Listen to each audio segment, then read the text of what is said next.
Okay, part two of my creature feature series. I used to have a lot more of these, but of course I've sold a lot of tapes, about 3,000. The next one in the series is a film that, whilst it has a middle section of the movie that's quite boring with nothing much happening, it's an absolute in the top five of my favourite horrors, creature features. And that, of course, is what you can see is Wolfen. Here is the Australian one-sheet poster. I wish they used, and I've also got another one, which is another style. This is just a little one. I found it on Redbubble and purchased it. Sorry about the glare, guys. I really am sorry about that.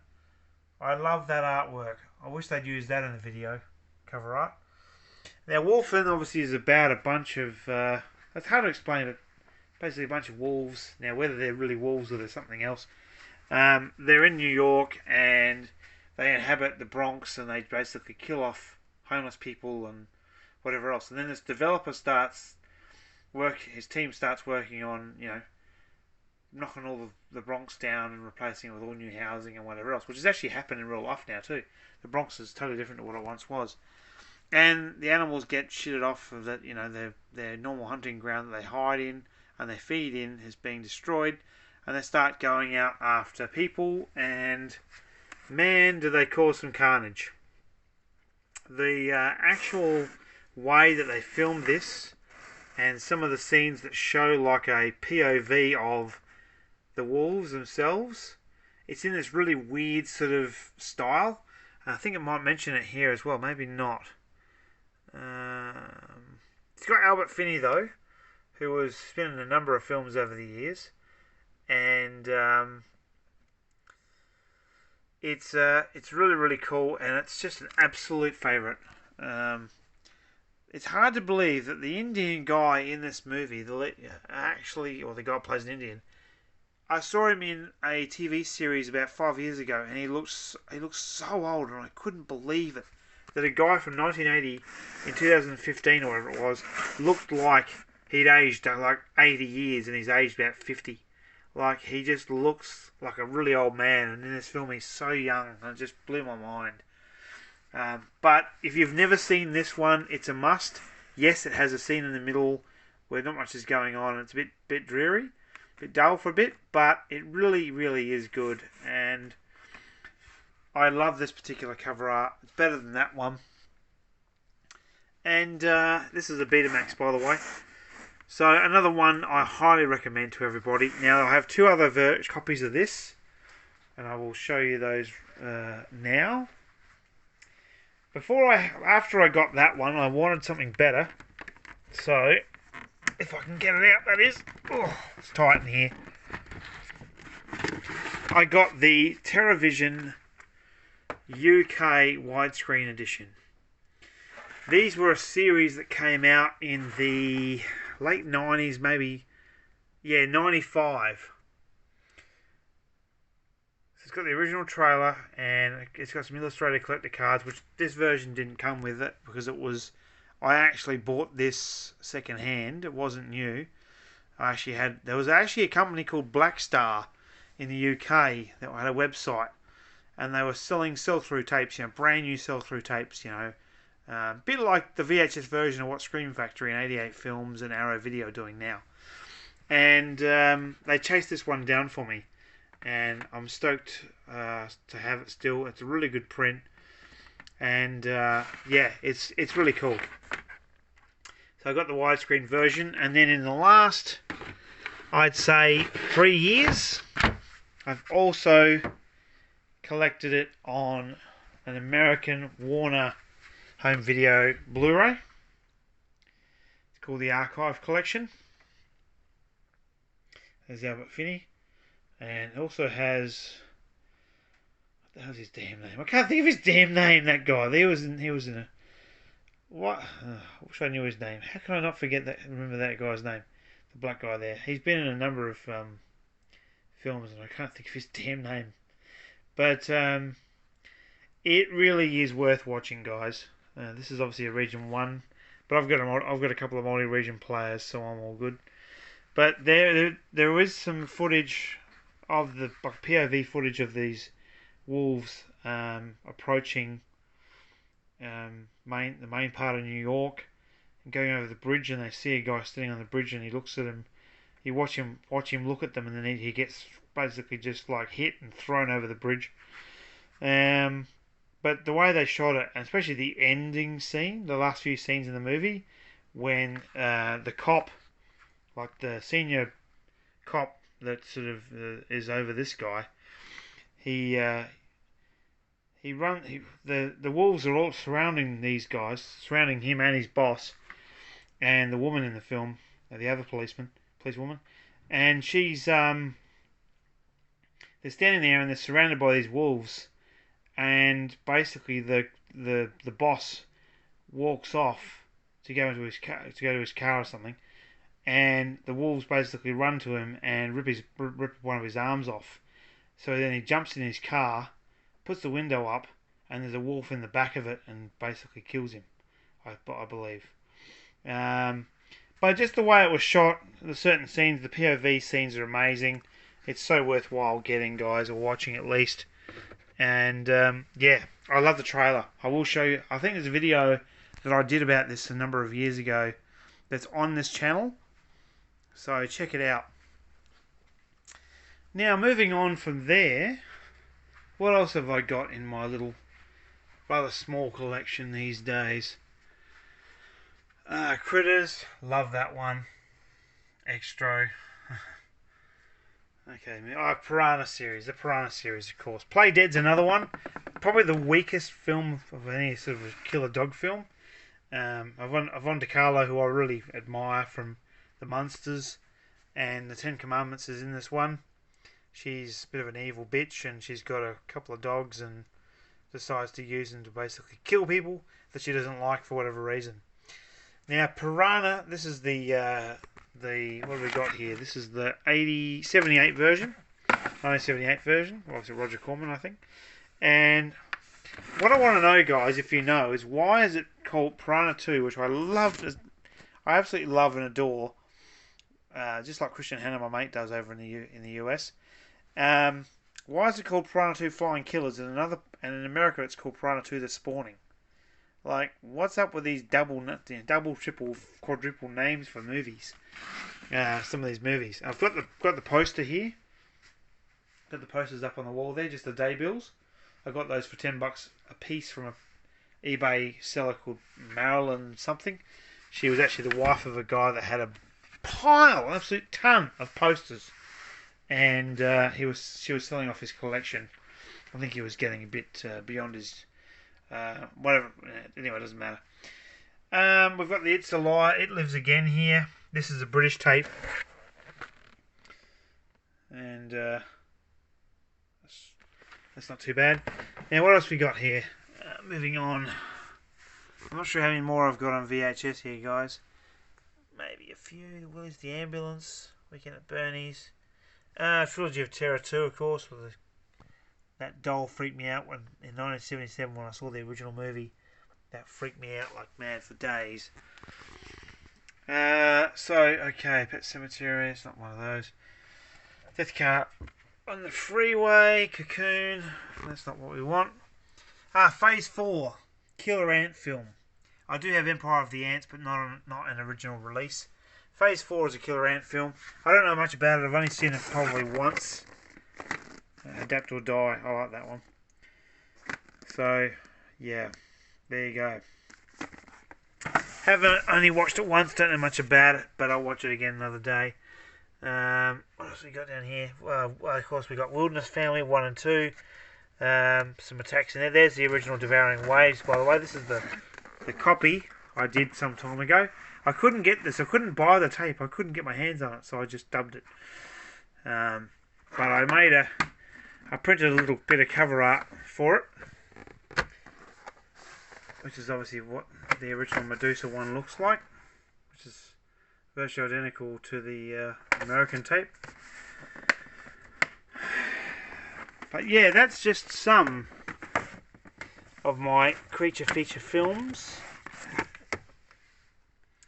I always loved the cover art of this one. I don't know why, it's just something about it. I watched this when I was a kid, probably about 1980, and I really admire these two. I really like these two films.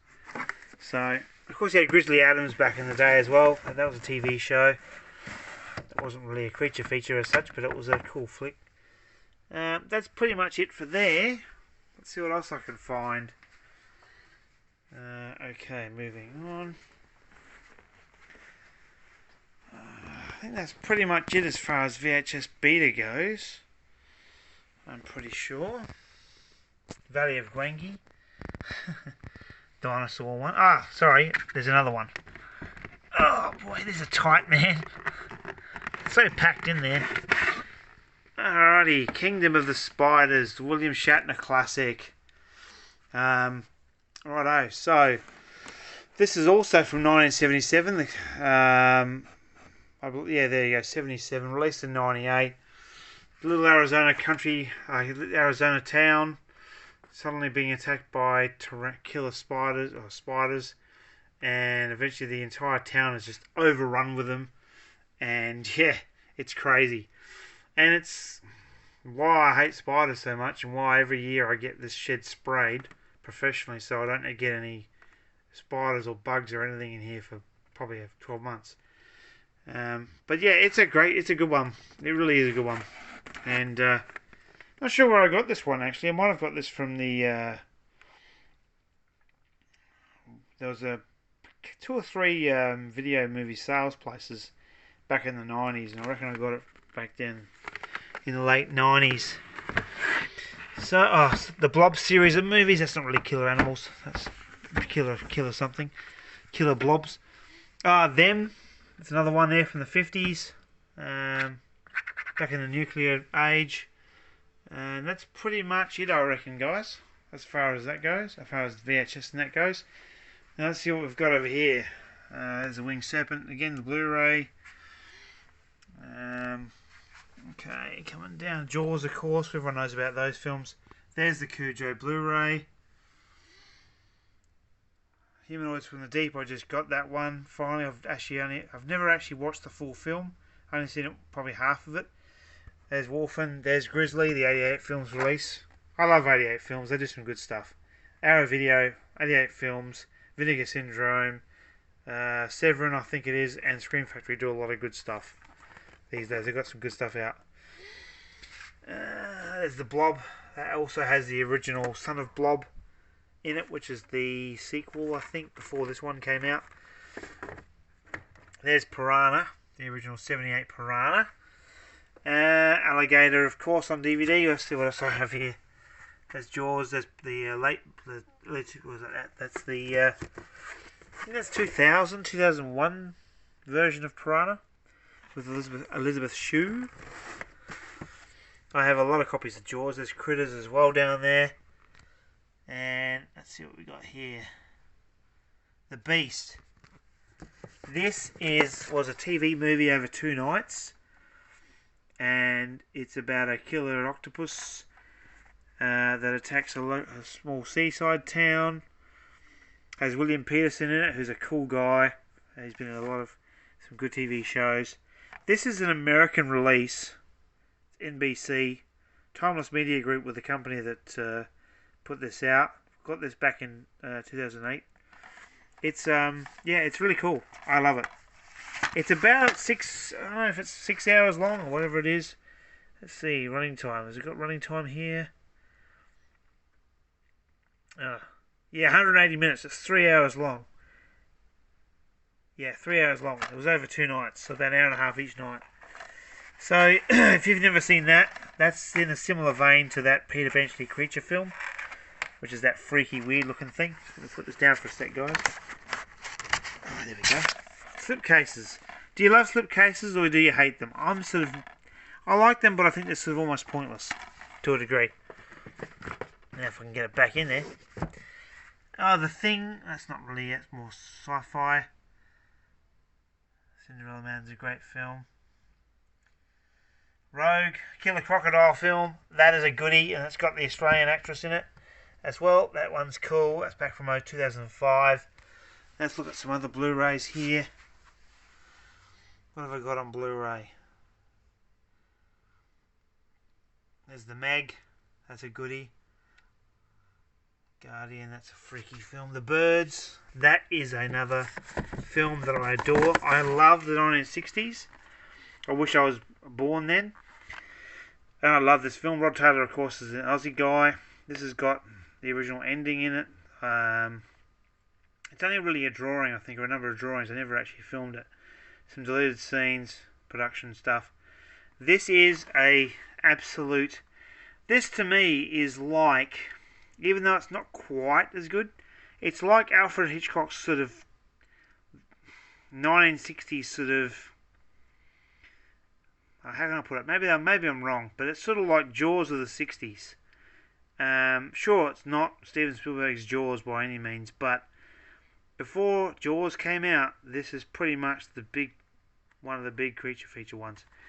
And there's been a sequel to this, The Birds 2 Land's End. I have watched that a couple of times. That's cool. Now, The Shallows is another one.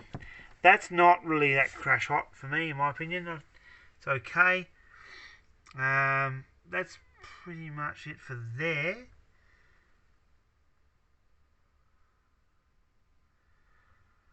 Alright, going down even further.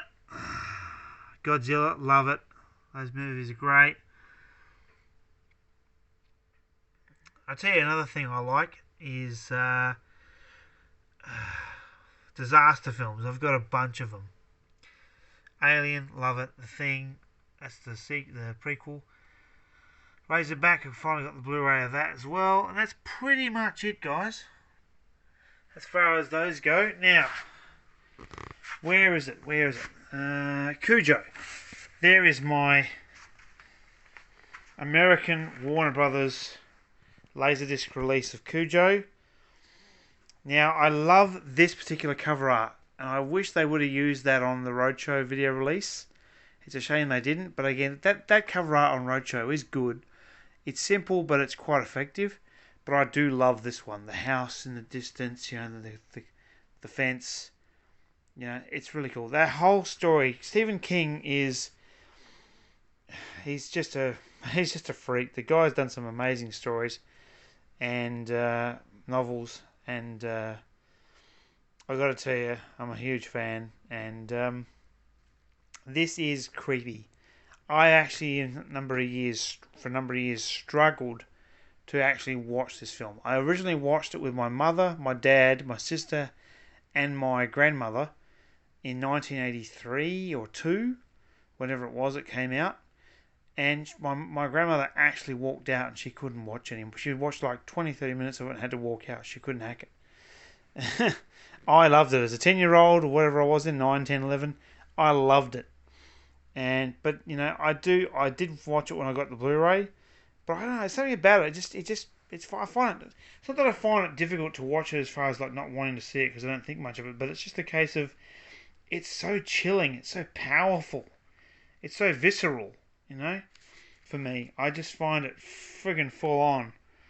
But my favourite scene is actually just before the dog turns rabid, when the son is walking through the woods or the back through it's really foggy at night, I think, and he's walking around outside his house, and the dog shows up and he's sort of half normal, half rabid.